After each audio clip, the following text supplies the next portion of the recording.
नमस्कार दोस्तों, भगवान भक्ति प्रश्न में आपका स्वागत है। हाल ही में श्रावण भी हुआ है, जन्माष्टमी भी हुई है। एक और भक्तों का प्यारा त्यौहार जो है मनाया गया है। कौन कहता है कि भगवान इस धरती पे नहीं है, धरा पे है, तभी तो हम त्यौहार मनाते हैं। त्यौहार तभी मनता है जब हम किसी के प्रति अपना आदर, अपना सम्मान, अपना प्यार व्यक्त करते हैं। तो इष्ट जो होते हैं हर किसी को प्यारे होते हैं। किसी का इष्ट शिव होते हैं, किसी का इष्ट जो होते हैं कृष्ण होते हैं। तो उनके हिसाब से किसी का इष्ट जो होते हैं माँ दुर्गा होती है, गणेश जी होते हैं। अपने अपने हिसाब से जैसे जैसे त्यौहार आते हैं वैसे वैसा सम्मान, आदर, उनकी जय जयकार भक्त मनाते हैं। मंदिरों में उत्साह से भर जाते हैं, भक्तों की सैलाब उमड़ जाता है। इस तरीके से हम उन्हें अपना आत्मनिवेदन करते हैं, समर्पण करते हैं। अपना भक्ति तो यही है ना, समर्पण। आज जब इन पे प्रश्न उठता है, जो नास्तिक लोग उठाते हैं, वो वही नास्तिक इस सारी परंपरा में झूम भी उठते हैं। हर एक व्यक्ति, कोई व्यक्ति ऐसा नहीं होगा जो कृष्ण जन्माष्टमी नहीं मनाता होगा, या कोई महाशिवरात्रि नहीं मनाता होगा, या कोई राम जी का जय जयकार न लगाता होगा। अयोध्यापति श्री रामचंद्र जी की स्थापना अयोध्या में जिस प्रकार मोदी जी ने की, वो सराहनीय है। और आगे भी हम हिंदुस्तानी अपने हिंदुत्व की रक्षा सदैव करने के लिए तत्पर हैं। आइए हम जानते हैं, लास्ट में मैंने जो बताया था कि महादेव की जो अष्टमूर्तियां हैं, शिव और शंकर, इसमें भेद क्या है। शंकर ये साकार रूप में आते हैं और शिव जो है वो निराकार तत्व में, परमानंद में हर जगह व्याप्त होते हैं। तो इनकी अपनी अपनी जो एक चली आई हुई परंपरा है। अष्टमूर्ति ने जो कार्य किया है, जो हम मूर्ति पूजा करते हैं, कहीं ना कहीं जब हर कण में जब ईश्वर समाये हैं तो उस मूर्ति में भी समाये हैं।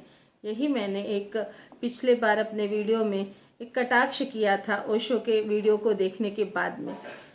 तो ये बताना कोई ज़रूरी नहीं है कि किस तरीके से हम अपने आस्था से, किस तरीके से हम बंधे हुए हैं।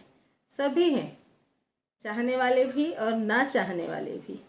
मार्ग इतना है कि कोई उसे बताता है, एक्सप्लोर करता है, कोई उसको सिमेट लेता है। तो जो हम उसको समेटते हैं अपने अंदर, तो एक अलग सी ऊर्जा हम में हमेशा निरंतर बहते रहती है। हम डिबेट में नहीं पड़ते, क्योंकि शास्त्र स्वयं कहता है कि आस्तिकों के सामने ये बातें की जाए, पुराणों की, वेदों की, शास्त्रों की, ये सब बातें आस्तिकों के सामने करना चाहिए, ना कि नास्तिकों के सामने। तो जब हम कृष्ण को देखते हैं, कृष्ण वो है। कृष्ण कौन है?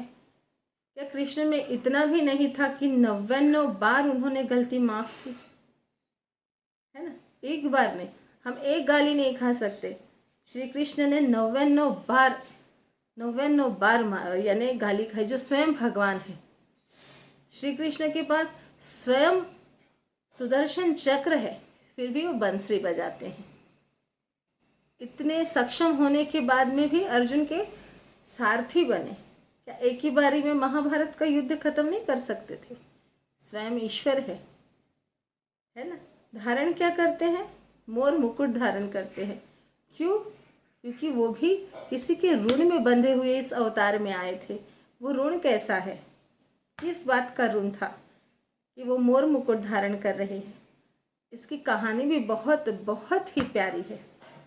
जब अपने त्रेता युग में भगवान विष्णु ने रामावतार लिया था, तब जब वो वनवास गए थे, 14 साल के वनवास में गए थे देव अपने उनको जो 14 वर्ष का वनवास मिला था माता कैकेयी के द्वारा। तो उस समय जब वो चित्रकूट से पैदल पैदल जा रहे थे जंगलों के बीच से, तब सीता माँ को बहुत ज़ोरदार प्यास लगी थी।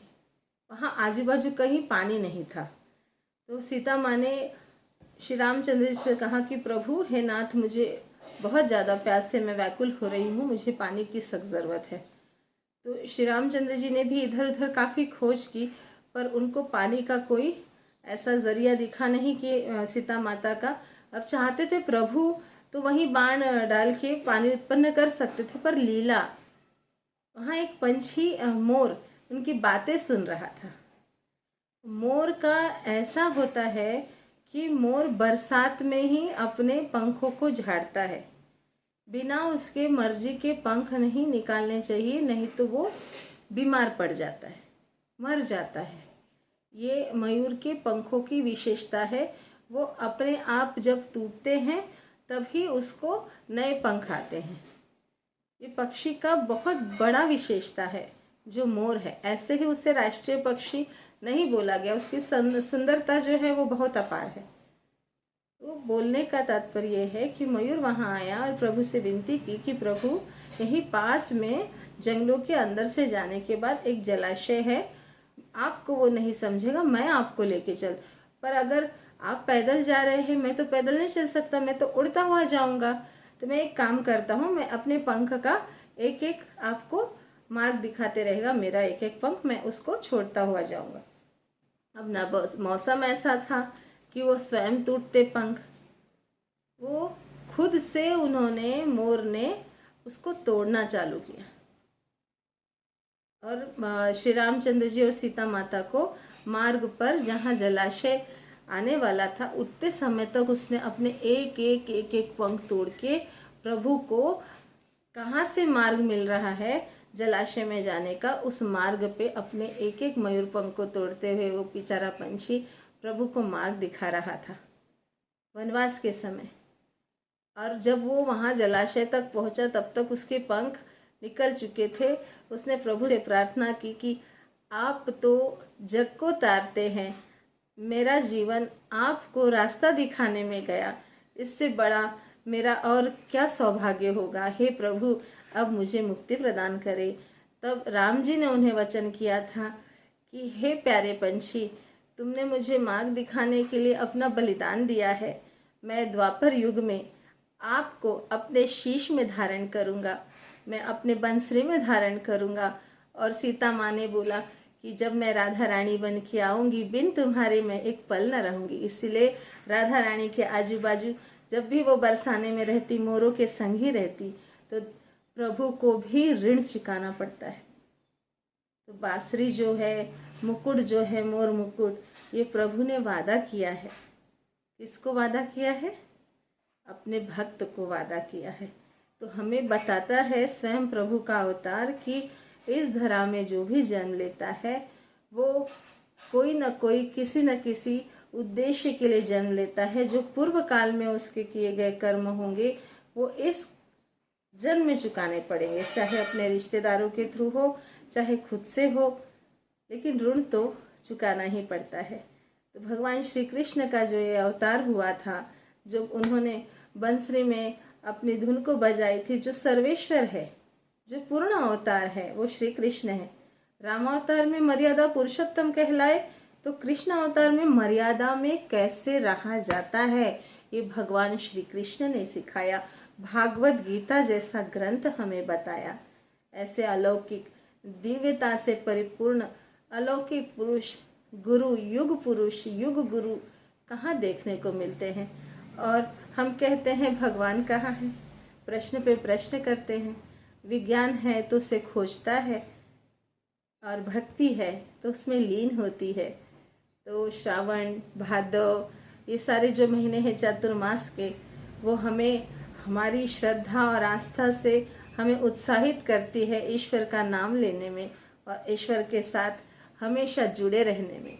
तो भक्तों, ये तो विविध कहानियाँ हैं जो इस धरा पे होके गई है। हमारे श्री राम जी, हमारे श्री कृष्ण रूप में आए हमारे विष्णु जी, ये दशावतार जो उन्होंने लिए, कुछ न कुछ कारण से लिए हम भक्तों का कल्याण करने के लिए। तो जय श्री कृष्ण। ऐसे और भी रोचक बातें मैं लेके आऊँगी। राधे राधे, जय माता दी।